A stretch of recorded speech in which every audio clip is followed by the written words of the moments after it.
भारत के सीने को छलनी करने वाले पहलगाम आतंकी हमले को 1 माह पूरे हो चुके हैं। फिर भी देश उस असहनीय पीड़ा से नहीं उबर पाया है। हालांकि भारत के प्रधानमंत्री नरेंद्र मोदी ने इस बीच मधुबनी की धरती से जो संकल्प लिया था कि उन आतंकियों की उनको उनकी कल्पना से भी परे बड़ी सजा मिलेगी, उसे पूरा कर दिखाया है।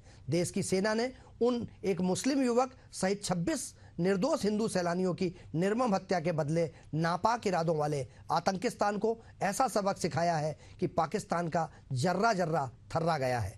दुनिया के सामने पाकिस्तान का घिनौना चेहरा एक बार फिर सामने आया तो पूरी दुनिया ने नए भारत का रौद्र रूप भी देख लिया है और भारत के खिलाफ साजिश रचने वालों को का क्या हश्र होगा। भारत की पराक्रमी सेना ने इस बात का भी एहसास उन्हें अच्छी तरह से करा दिया है। नमस्कार, मैं डॉक्टर शिशिर उपाध्याय, एशियन न्यूज की खास पेशकश में आपका स्वागत है। देश के इतिहास में 22 अप्रैल 2025 का एक काला अध्याय है, जिसे याद रखना इसलिए जरूरी है क्योंकि यही वो तारीख थी जिसमें भारत की शांति को भंग किया गया था। यही वो तारीख थी जब सरहद पार से आए 6 आतंकियों ने पहलगाम की खूबसूरत वादी को मासूमों के खून से लथपथ कर दिया था।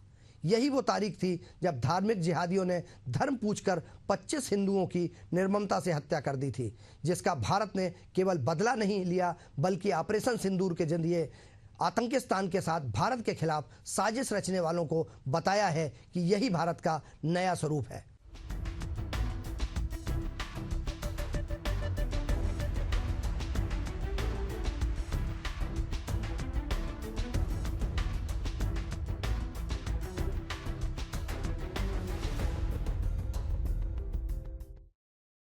प्रधानमंत्री नरेंद्र मोदी विकसित भारत के मूल मंत्र को लेकर देश को एक नई दिशा की तरफ ले जा रहे हैं। भारत हमेशा से शांति का ध्वजवाहक रहा है और आज भी उसी सिद्धांत पर चलना पसंद करता है। भारत को कभी किसी भी राष्ट्र को नीचा दिखाने या फिर कब्जा करने की नीयत नहीं रखी है। किसी भी राष्ट्र की शांति और सद्भाव से छेड़छाड़ भारत की तासीर नहीं है, पर यह आज का भारत है जो पहले से किसी को छेड़ता नहीं है और छेड़ने वाले को कभी छोड़ता भी नहीं है। इसका उदाहरण, ताजा तरीन उदाहरण पाकिस्तान के खिलाफ ऑपरेशन सिंदूर था, जो भारत का नया रूप है।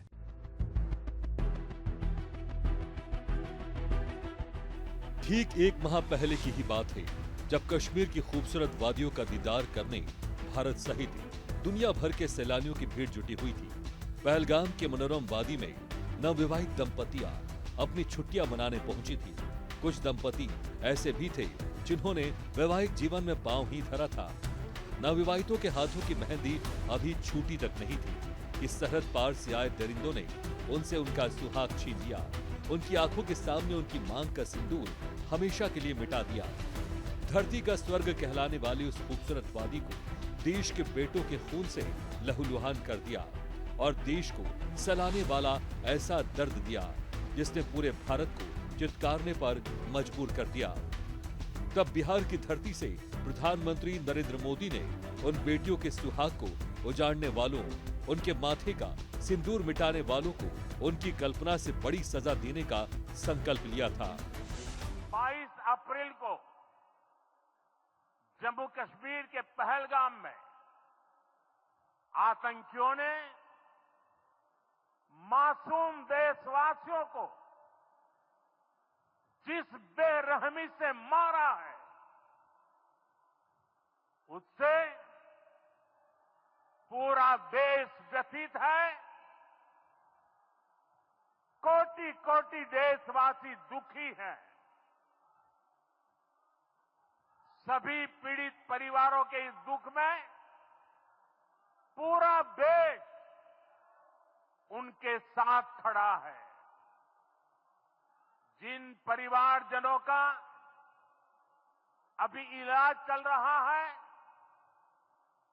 वे जल्द स्वस्थ हो, इसके लिए भी सरकार हर प्रयास कर रही है। साथियों, इस आतंकी हमले में किसी ने अपना बेटा खोया, किसी ने अपना भाई खोया, किसी ने अपना जीवन साथी खोया है। उनमें से कोई बांग्ला बोलता था, कोई कन्नड़ा बोलता था, कोई मराठी था, कोई ओडिया था, कोई गुजराती था, कोई यहां बिहार का लाल था। आज उन सभी की मृत्यु पर करगिल से कन्याकुमारी तक हमारा दुख एक जैसा है, हमारा आक्रोश एक जैसा है। ये हमला सिर्फ निहत्थे पर्यटकों पर नहीं हुआ है,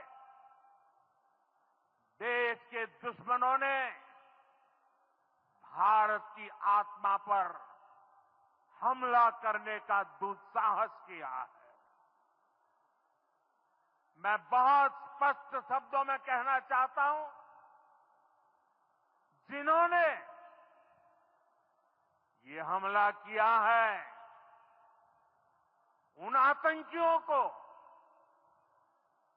और इस हमले की साजिश रचने वालों को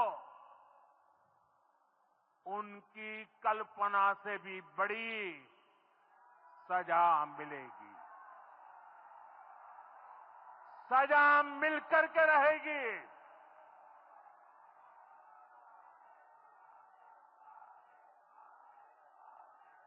अब आतंकियों की बची खुची जमीन को भी मिट्टी में मिलाने का समय आ गया है।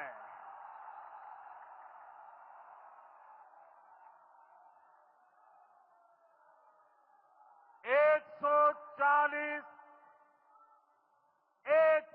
चालीस करोड़ भारतीयों की इच्छा शक्ति अब आतंकी आकाओं की कमर तोड़ कर रहेगी। पहलगाम हमले ने भारत को असहनीय दर्द दिया है। पूरा देश एकजुट होकर सिर्फ न्याय की आस के लिए प्रधानमंत्री नरेंद्र मोदी की तरफ एकटक निहार रहा था, तो पीएम मोदी देश के दुश्मनों से खून के हर कतरे का जवाब लेने की तैयारी करते रहे, जिसके लिए उन्होंने पहले तो कूटनीतिक तरीकों को अपनाया और फिर 7 मई को आतंकिस्तान के 9 ठिकानों को भारतीय सेना ने तबाह कर दिया। पाकिस्तान सीज फायर का उल्लंघन पहले से ही कर रहा था, पर जब भारत ने आतंकियों के ठिकानों को तबाह किया, तब पाकिस्तान ने भारतीय सेना सहित नागरिक इलाकों को निशाना बनाने की कोशिश की, जिसमें वो बुरी तरह नाकाम हुआ। तो बदले में भारत ने जो तबाही मचाई, उससे उबरना पाकिस्तान के लिए आसान नहीं है। इस पर पीएम मोदी ने कहा कि 22 अप्रैल को आतंकवादियों ने धर्म पूछकर हमारी बहनों की मांग का सिंदूर उजाड़ दिया था। वो गोलियां पहलगाम में चली थी, लेकिन उन गोलियों से 140 करोड़ देशवासियों का सीना छलनी हुआ था, जिसके जवाब में तीनों सेनाओं ने मिलकर ऐसा चक्रव्यूह रचा कि पाकिस्तान को घुटने टेकने के लिए मजबूर कर दिया। हमें सिखाती है कि देश और देशवासियों से बड़ा और कुछ नहीं। 22 अप्रैल को आतंकवादियों ने धर्म पूछकर हमारी बहनों की मांग का सिंदूर उजाड़ दिया था।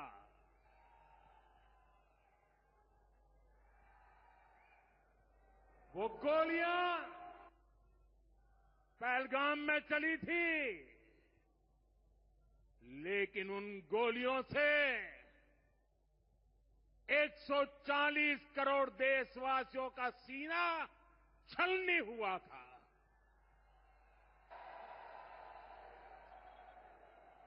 इसके बाद हर देशवासी ने एकजुट होकर संकल्प लिया था कि आतंकवादियों को मिट्टी में मिला देंगे, उन्हें कल्पना से भी बड़ी सजा देंगे। आज आपके आशीर्वाद से देश की सेना के शौर्य से हम सब उस प्रण पर खरे उतरे हैं। हमारी सरकार ने तीनों सेनाओं को खुली छूट दे दी थी।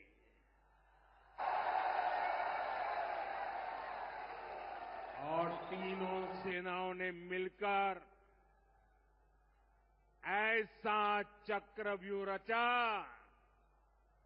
कि पाकिस्तान को घुटने टेकने के लिए मजबूर कर दिया। वो सिंदूर ही था जो सुहागन के माथे पर सजता है, जो निशानी होती है एक विवाहिता के सौभाग्यवती होने की, जिसे सरहद पार से आए नापाक दरिंदों ने खूनी खेल खेलकर बहा दिया और जीवन भर के लिए सुहाग की उस निशानी को 25 माथों से हमेशा के लिए मिटा दिया। पाकिस्तान की सरजमी पर पलने वाले उन आतंकियों को उस चुटकी भर सिंदूर की ताकत का शायद अंदाजा भी नहीं था जो उन्होंने भारत के सनातनी बेटियों के साथ खिलवाड़ करने का जोखिम उठाने की हिमाकत की। इस पर प्रधानमंत्री मोदी ने कहा कि दुनिया और देश के दुश्मनों ने भी देखा कि जब सिंदूर बारूद बन जाता है तो नतीजा क्या होता है। 22 तारीख के हमले के जवाब में हमने 22 मिनट में आतंकियों के 9 सबसे बड़े ठिकाने तबाह कर दिए।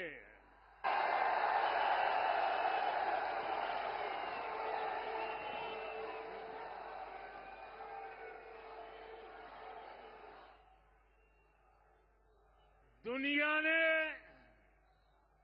और देश के दुश्मनों ने भी देख लिया कि जब सिंदूर बारूद बन जाता है तो नतीजा क्या होता है। भारत के दुश्मनों ने सदियों से इसके विनाश का सपना देखा है। कभी मंगोले आए तो कभी मुगल, कभी अंग्रेजों ने भारत को गुलामी की जंजीरों में जकड़ लिया, तो देश के भीतर ही विनाशकारी उपद्रवियों ने अपनी जिद पर अड़कर भारत के टुकड़े कर दिए। इतने पर भी भारत की मूल संरचना, सनातनी दृष्टिकोण और शांति प्रियता को कोई भी भंग नहीं कर पाया है। और अब जबकि भारत अपने सिद्धांत को लेकर विकसित राष्ट्र बनाने की दिशा में तेजी से आगे बढ़ रहा है, तो विश्व में शांति का प्रचार कर रहा है। भारत विरोधी देश पहलगांव जैसी साजिशों के जरिए भारत की शांति को भंग करने का दुस्साहस करने पर तुला हुआ है। लेकिन उन दुश्मनों को अच्छे से समझना होगा कि ये आज का भारत है, जोश से भरे युवाओं का भारत है, जिसका खून जब खौलता है तो वह दुश्मनों के लिए किसी भड़के हुए ज्वालामुखी से कम नहीं होता है। पहलगाम हमला पहली घटना नहीं है जिसने भारत का सीना छलनी कर दिया। इससे पहले भी कई ऐसे उदाहरण हैं जिसकी वजह से भारत परेशान हुआ है। पर हकीकत यह है कि भारत को परास्त करने का सपना देश के दुश्मनों के लिए आज भी महज सपना ही है। 1962 में जब भारत आर्थिक और सामरिक तौर पर सबल नहीं था, तब भी सेना ने चीन को मुंहतोड़ जवाब दिया था। 1965 और 1971 में भारत ने पाकिस्तान को घुटने पर ला दिया था। 1999 में कारगिल विजय ऐतिहासिक था। फिर तो यह आज का भारत है जब सेना को सरकार खुली छूट देती है, जब सेना को अपने विवेक का उपयोग करने की आजादी दी जाती है। ऐसे में भारत के सम्मान को ठेस पहुंचाने वालों का हश्र क्या हो सकता है? इसका जवाब ऑपरेशन सिंदूर है, जिसे लेकर प्रधानमंत्री मोदी ने कहा कि यह शोध प्रतिशोध का खेल नहीं, यह न्याय का नया रूप है। यह ऑपरेशन सिंदूर है। यह सिर्फ आक्रोश नहीं है, यह भारत का रौद्र रूप है, यह भारत का नया स्वरूप है। पहले घर में घुसकर किया था वार, अब सीधा सीने पर किया प्रहार। ये शोध प्रतिशोध का खेल नहीं, ये शोध प्रतिशोध का खेल नहीं, ये न्याय का नया स्वरूप है।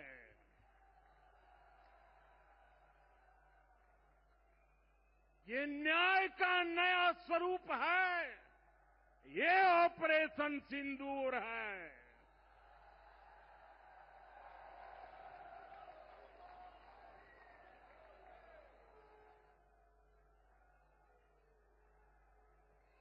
ये सिर्फ आक्रोश नहीं है, ये सिर्फ आक्रोश नहीं है, ये समर्थ भारत का रौद्र रूप है। ये भारत का नया स्वरूप है।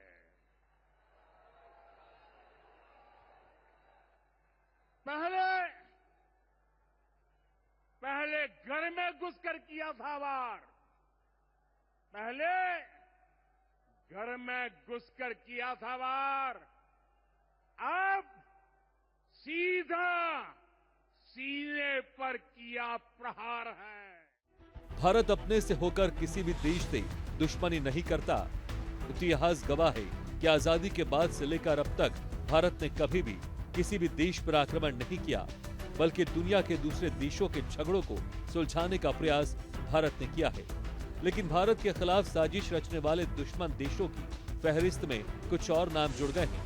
पहले केवल चीन और पाकिस्तान ही ऐसे देश थे जिन्होंने भारत के खिलाफ अपनी दुश्मनी को भुनाने का प्रयास किया था, पर पहलगाम हमले के बाद तुर्की और अजरबैजान जैसे मुल्कों ने भारत के एहसानों के खिलाफ जाकर आतंकवाद का समर्थन किया है, जिसे लेकर प्रधानमंत्री मोदी ने कहा कि ऑपरेशन सिंदूर ने आतंकवाद से निपटने के 3 सूत्र तय कर दिए हैं। पहला, भारत पर आतंकी हमला हुआ तो करारा जवाब मिलेगा। समय हमारी सेनाएं तय करेंगी, तरीका भी हमारी सेनाएं तय करेंगी और शर्त भी हमारी होगी। एटम बम की गीदड़ भभकियों से भारत डरने वाला नहीं है। तीसरा, हम आतंक के आकाओं और आतंकी सरपरस्त सरकार को अलग अलग नहीं देखेंगे, उन्हें एक ही मानेंगे। ऑपरेशन सिंदूर ने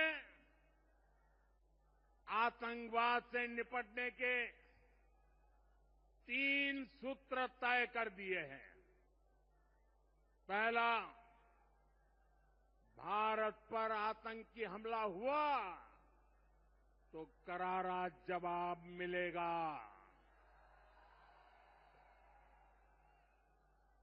समय हमारी सेनाएं तय करेगी, तरीका भी हमारी सेनाएं तय करेगी और शर्तें भी हमारी होगी।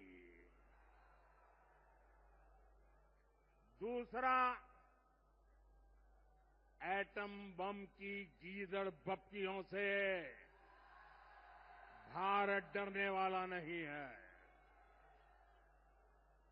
और तीसरा, हम आतंक के आकाओं और आतंकी सरपरस्त सरकार को अलग अलग नहीं देंगे, उन्हें अलग अलग नहीं देखेंगे, उन्हें एक ही मानेंगे। पाकिस्तान का ये स्टेट और नॉन स्टेट एक्टर वाला खेल अब नहीं चलेगा। आपने देखा होगा, पूरी दुनिया में पाकिस्तान की पोल खोलने के लिए हमारे देश के 7 अलग अलग प्रतिनिधिमंडल पूरे विश्व भर में पहुंच रहे हैं। और इसमें देश के सभी राजनीतिक दलों के लोग हैं, विदेश नीति के जानकार हैं, गणमान्य नागरिक हैं। अब पाकिस्तान का असली चेहरा पूरी दुनिया को दिखाया जाएगा। पाकिस्तान परस्त आतंकियों ने पहलगाम में निहत्थे सैलानियों पर कहर बरपाया था। उनसे धर्म पूछा, अपनी धार्मिक कट्टरता से उनका परिचय कराया, उनके परिवार वालों के सामने पॉइंट ब्लैंक पर शूट कर दिया, फिर अपनी सरकार को जाकर बताने तक की बात कही थी। बेशक बात देश के प्रधानमंत्री नरेंद्र मोदी तक पहुंची, जिन्होंने अपने सुहाग को खोया। उनकी आंख के आंसू नहीं थम रहे थे, सिसकियां इतनी थी कि गला रुंध गया, आवाज तक नहीं फूट रही थी। फिर भी प्रधानमंत्री मोदी को बताया और पीएम मोदी ने उसी वक्त फैसला कर लिया था कि ऐसे दरिंदों का हिसाब कैसा होगा। 22 अप्रैल 2025 भारत के लिए काला अध्याय बनकर सामने आया था, तो 7 मई 2025 आतंक के हिसाब का स्वर्णिम दिन कहलाएगा। 8 मई 2025 साजिश रचने वालों को मुंहतोड़ जवाब देने का स्वर्णिम इतिहास कहलाएगा। 9 मई 2025 आतंकवाद को पनाह देने वालों के हश्र का स्वर्णिम दिन कहलाएगा और 10 मई 2025 आतंकवाद को साथ देने वालों के परिणाम के स्वर्णिम काल के तौर पर याद किया जाएगा। पीएम मोदी ने कहा कि जो सिंदूर मिटाने निकले थे उन्हें मिट्टी में मिलाया गया है। जो हिंदुस्तान का लहू बहाते थे आज कतरे कतरे का हिसाब चुकाया है। जो सोचते थे भारत चुप रहेगा आज वो घरों में दुबके पड़े हैं। जो अपने हथियारों पर घमंड करते थे आज वो मलबे के ढेर में दबे हुए हैं। एयर स्ट्राइक के बाद मैं आया था, तब मैंने कहा था सौगंध मुझे इस मिट्टी की, मैं देश नहीं मिटने दूंगा। मैं देश नहीं झुकने दूंगा।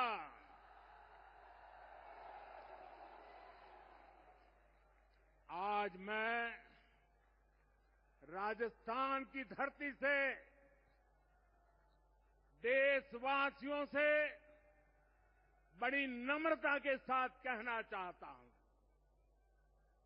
मैं देश के कोने कोने में जो तिरंगा यात्राओं का हुजूम चल रहा है,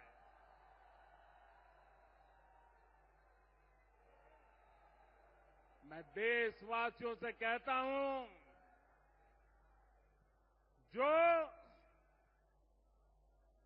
जो सिंदूर मिटाने निकले थे,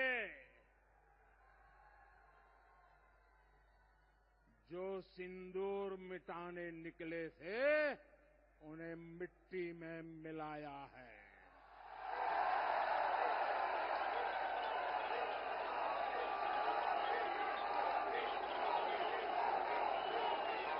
जो हिंदुस्तान का लहू बहाते थे, जो हिंदुस्तान का लहू बहाते थे, आज कतरे कतरे का हिसाब चुकाया है।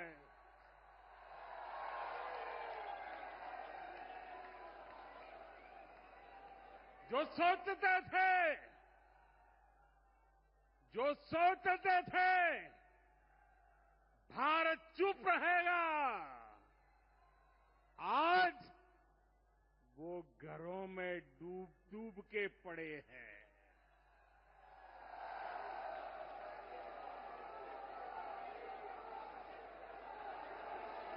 जो अपने हथियारों पर घमंड करते थे, जो अपने हथियारों पर घमंड करते थे, आज वो मलबे के ढेर में दबे हुए हैं। पाकिस्तान दशकों से भारत के खिलाफ आतंकी साजिशें रचता आया है। मुंबई के 26/11 को आज भी देश नहीं भूल पाया है। तब भी सैकड़ों निर्दोष लोगों की निर्मम हत्या हुई थी। देश में हाहाकार मच गया था। संसद पर हमला आज भी भारत को याद है, लेकिन तब भारत आतंकवाद के खिलाफ सख्त नजर नहीं आता था, जबकि भारत की सेना तब भी हर हमले का हिसाब ले सकती थी। पर साल 2016 के उरी एयरबेस और 19 के पुलवामा हमले के बाद भारत ने आतंकवादियों के खिलाफ घर में घुसकर बदला लेने की ठानी और अब ऑपरेशन सिंदूर ने 2 कदम और आगे बढ़ा लिए हैं। ऐसे में अब भी पाकिस्तान का दिमाग ठिकाने पर नहीं आया तो दुनिया के नक्शे से पाकिस्तान के खात्मे की नई इबारत भी भारत के हाथों ही लिखी जाएगी। भारत ने ऑपरेशन सिंदूर के बाद अपना रुख स्पष्ट कर दिया है। पाकिस्तान से भारत के रिश्ते पहले भी सामान्य नहीं थे, लेकिन फिर भी अविभाजित भारत का हिस्सा होने और पड़ोसी राष्ट्र के नाते भारत नागरिक सहायता के नजरिए से रिश्तों की कटुता को किनारे रखकर आदान प्रदान और कारोबार को किसी तरह से प्रभावित नहीं करना चाहता था। जबकि भारत को सही मायने में पाकिस्तान से कारोबारी रिश्ते रखने में ना तो ज्यादा फायदा है और ना ही खास नुकसान। पर अब भारत ने बिल्कुल स्पष्ट कर दिया है कि बात होगी तो सिर्फ पीओके और आतंकवाद के मसले पर। पाकिस्तान के साथ न ट्रेड होगा न टॉक। अगर बात होगी तो सिर्फ पाकिस्तान के कब्जे वाले कश्मीर की पीओके की और अगर पाकिस्तान ने आतंकियों को एक्सपोर्ट करना जारी रखा तो उसको पाई पाई के लिए मोहताज होना होगा। पाकिस्तान को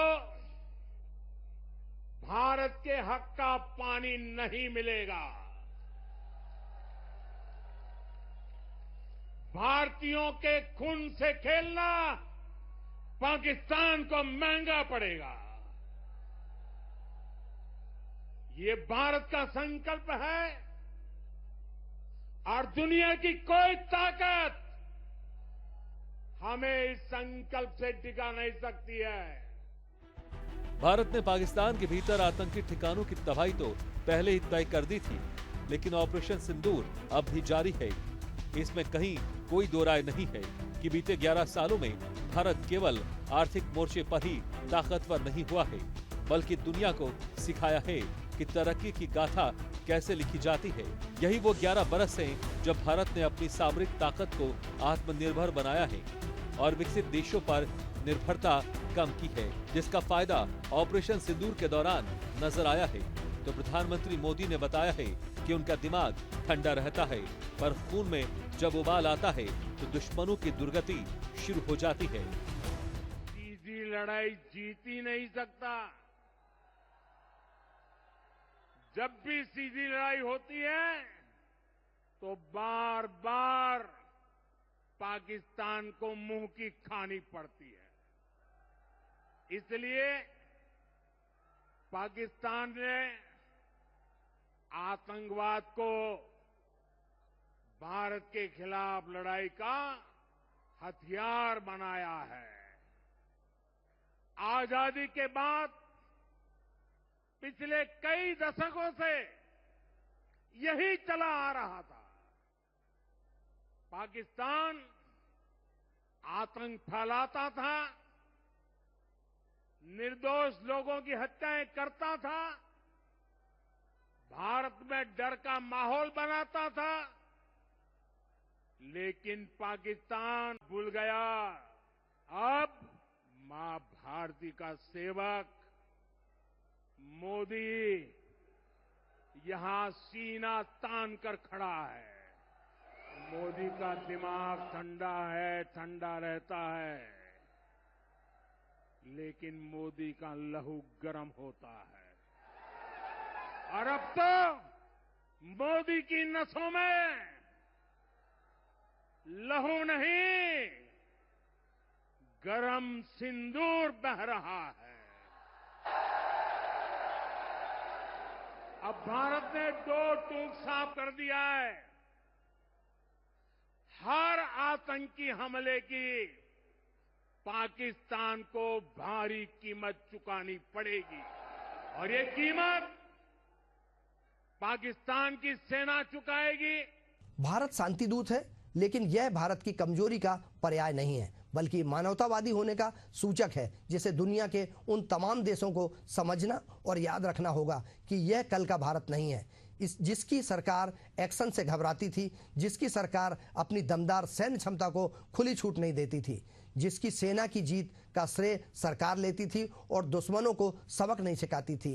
यह आज का भारत है, मोदी का भारत है, जिसकी सरकार सेना के पराक्रम को जानती है, जिसकी सरकार सेना पर भरोसा करती है और जीत का सबब अच्छे से जानती है। हमारी खास पेशकश में फिलहाल इतना ही। खबरों के लिए बने रहिए एशियन न्यूज़ पर। मुझे दीजिए इजाजत। नमस्कार।